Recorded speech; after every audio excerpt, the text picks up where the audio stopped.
What's up, guys? I'm Chad Barnes, and welcome to the channel. Here, it's all about real car talk, from simple fixes to smart driving tips and keeping your ride in top shape.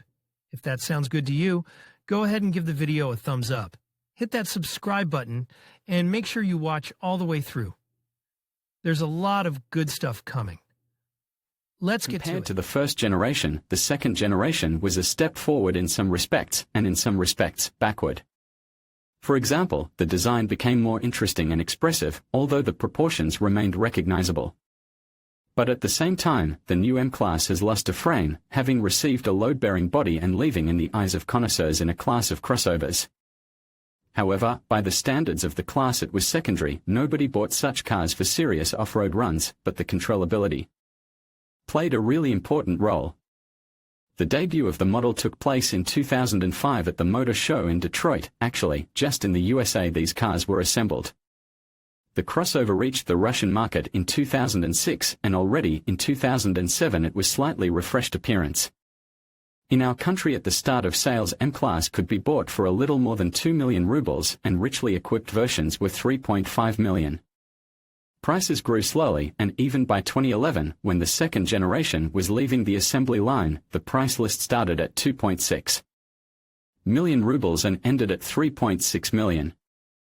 So the current 1.5 million for a car a little over 10 years old is a lot, but still cheaper than for a new one in those years. Against the background of many other models sounds soothing. And also the choice on the secondary market is quite wide. At the time of writing there were almost 500 pre-restyling and more than 350 restyling cars on sale. Let's take a look at which variants are worth paying attention to. Despite its American origins, the M-Class is well painted and resists corrosion decently. Visible problems are usually minimal and typical. The steel hood collects chips that rust over time. The windshield frame and the front edge of the roof are also standard places for stones to hit and corrosion to start, but it doesn't often come to hidden problems under the windshield. Bumper defender joints can have chipped paint, especially on off-road vehicles. Under-door moldings sometimes hide constant moisture and pockets of corrosion. Wheel arches, especially the rear ones, inevitably suffer from stones, so the amount of chipping and rust depends only on the regularity of painting these areas. And some problems are hidden a little deeper. For example, the sills under the plastic covers of old and unattended cars can already be thoroughly rotted. You should not trust external gloss to assess the real condition of metal. You need to look under it. The metal here is thick, and to through corrosion holds for a very long time, but deep rust will still be a reason for extensive work. And if the car has standard footrests, they can only aggravate the situation. From trifles it is possible to note standard problems of the fifth door. Here corrosion crawls out from under chrome molding and crawls in a niche of a license plate. Well, and cloudy chrome is a matter of course. When inspecting a car, it's worth taking the time to check its accident history. These cars are priced well, and the range of non-original parts allows you to eliminate the consequences of a minor accident with moderate costs. Prices for original parts, of course, are grim. For example, the hood costs from 150 to 200,000 and more. The front fender will cost 60 to 80,000, and the front bumper has a six-figure price tag. But thanks to third-party manufacturers, the hood can be found in the range of 30 to 100,000, the wing from 20 to 50, and the bumper for 25 to 40. The windshield costs 69 to 80,000 or more depending on the version, but a decent non-original is available for 20 to 30. Halogen headlights can also be found for 15 to 45,000 instead of 50 to 70,000, but xenon costs six-figure sums and has no analogs. However, here, as well as in other cases, dismantling shops can help. There are a lot of cars on the market, so there are chances to find what you are looking for even in Russia. Suspension schemes in M-Class are independent. In front it is a double wishbone, and behind it is formerly a multi-lever, though constructively it is also close to a double lever. The lower lever is common, but there are two upper ones, and all this is supplemented by a rod of convergence adjustment. Price tags of original parts here are also expectedly inhumane. For example, the front upper lever in an assembly costs 30 to 50,000 rubles, and the lower one is already 50 to 70,000 rubles. However, non-original levers start from earthly sums. The upper one costs from 4 to 20,000, and the lower one from 8 to 40. Replacement of ball bearings is also mastered, which are standardly changed in assembly with a lever. Well, the replacement silent blocks are as original for 3 to 5,000 per piece and non-original from 500 to 800 rubles. The ball bearing of the steering knuckle is changed separately and is available for 1 to 6,000 instead of 15 to 17,000 for the firm. Stupor bearings both in front and behind are also changed separately from the hub, and you can buy analogs from 2,000 at the price of the original of 10 to 12. Rear levers also have an assortment of replacements and silent blocks.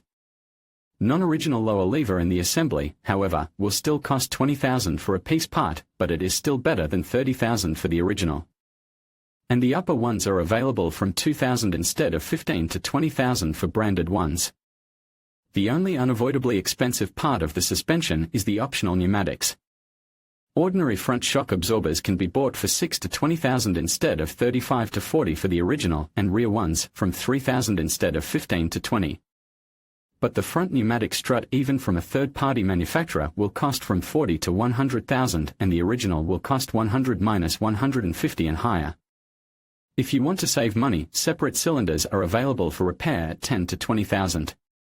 At the back, the situation is similar. A non-original cylinder can be bought at a price from 5,000 and the original costs 25. True, adjustable shock absorbers are added to this, and here even analogs cost 15 to 60,000 and the firm cannot be bought cheaper than 40 to 60. And it is also worth mentioning the compressor. It can also be bought non-original for 25 to 40,000 instead of the original with a six-figure price tag. Against the background of former expenses and many cars without assortment of non-original, these expenses do not seem huge. The cost of air suspension reassembly here is conditionally acceptable. But it is possible to bargain thoroughly if there are problems. Braking mechanisms can vary depending on the motors. At the front, the basic version is 330mm discs and two piston mechanisms with a floating bracket. On more powerful versions they are replaced by fixed 4-piston brackets and discs for 345mm, well, and on the AMG version there are discs with a diameter of 390mm. At the back in any case will be single-piston mechanisms with a floating bracket, but the basic discs unventilated at 330mm. The next version, ventilated at 345mm, and AMG boasts valves at 365mm. If to leave behind brackets the AMG version, where the assortment of non-original is narrow and prices are predictably higher, expendables here cost quite affordable money. For example, the front disc can be bought from 4,000 instead of 15 to 20 for the original, and the rear disc from 2,000 instead of 20. A set of good pads will cost another 5 to 7,000.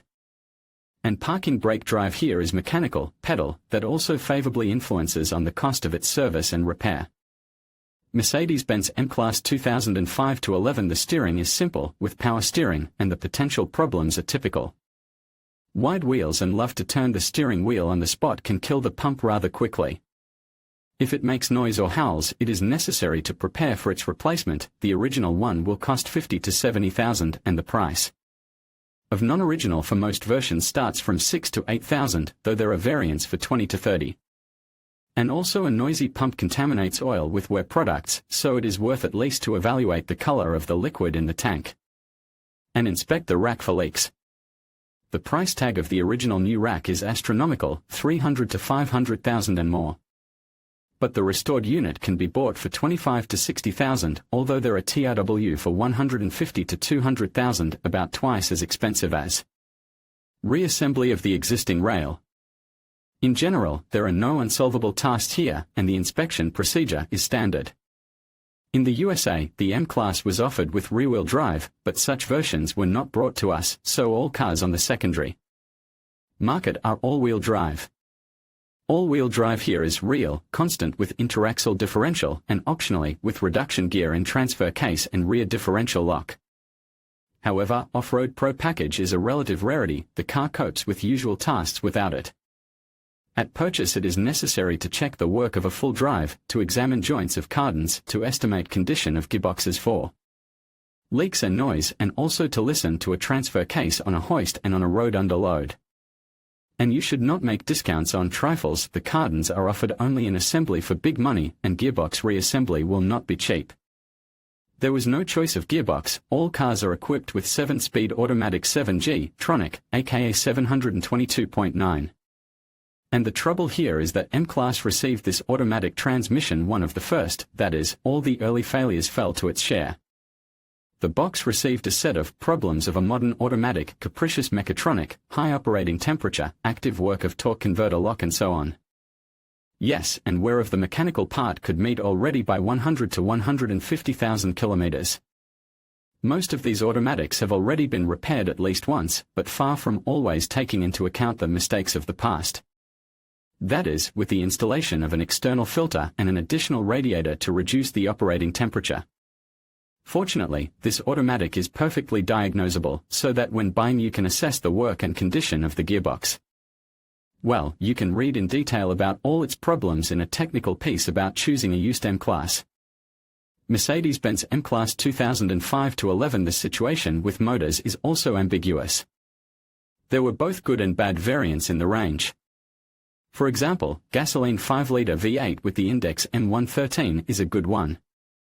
It requires quality service, clean oil, a serviceable cooling system and other standard conditions, but in return can give a resource of more than 300,000 kilometers.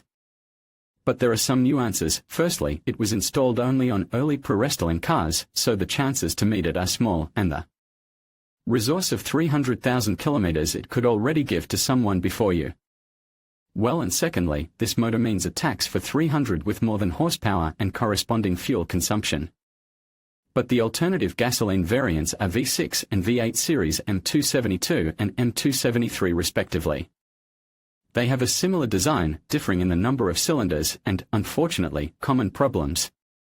The main of them are unsuccessful chain timing and block of alias alloy, which does not like high operating temperatures and upset.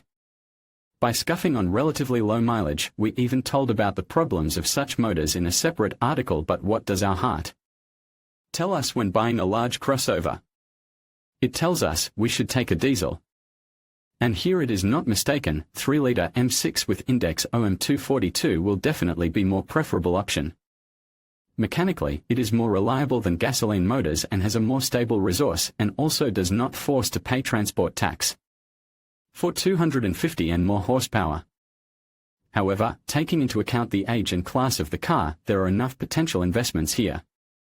Turbocharger, and in powerful versions with variable geometry, particulate filter, EGR, expensive injectors and even more expensive fuel injector.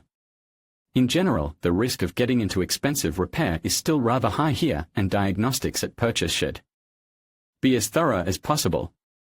The same generally concerns 4-liter V8 with index OM629, however, it is already tax and on the secondary market is almost not found.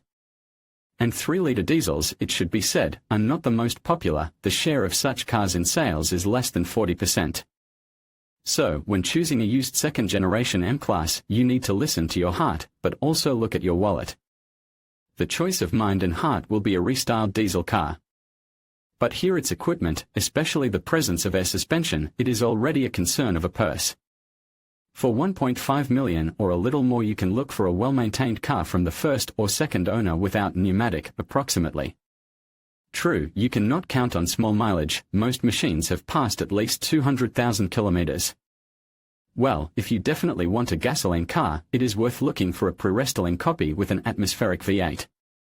If Autoteca will confirm the mileage and accident-free history, and diagnostics with examination of cylinders by endoscope will not reveal problems, then such M-Class can become a reliable companion for several years. It is only necessary not to be stingy on maintenance and not to forget about transportation tax. In conclusion, while the allure of owning a Mercedes-Benz M-Class II W164 is undeniable, it's essential to balance your heart's desires with practical financial considerations. At 1.5 million rubles, you must weigh the vehicle's performance, luxury, and reliability against potential maintenance costs and depreciation. Ultimately, if the car aligns with your lifestyle and budget, it could be a worthy investment. However, if it stretches your finances too thin, it may be wise to explore other options. Remember, a smart purchase is one that brings joy without compromising your financial well-being. Thank you for watching, and make sure to make an informed decision.